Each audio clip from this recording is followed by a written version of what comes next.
Member chairman নাই, এরা vote করছে না।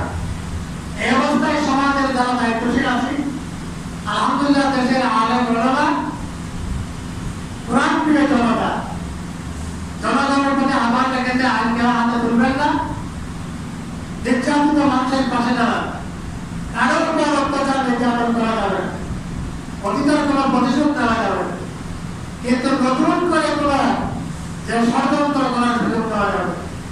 আলহামদুলিল্লাহ দেশের জনগণ শান্ত অবস্থায় আছে, আলহামদুলিল্লাহ।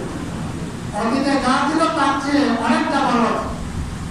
এই অবস্থায় আমাদের দায়িত্ব সমাজের একজন নাগরিক হিসেবে, আপনি সমাজের একজন দায়িত্বশীল, সমাজের একজন নাগরিক, সুশিক্ষিত একজন মানুষ, আমার আপনার অবস্থান থেকে আমার নতুন করে যেন দাঁড়ায় আমার সমাজে, আমার পরিবারে, আমার দেশে সরকার পরিবর্তনের দোহাই দিয়া কারোর উপরে জুলুম করতে না পারে, অন্যায় অনাচার যাতে আমার বিস্তার করতে না পারে।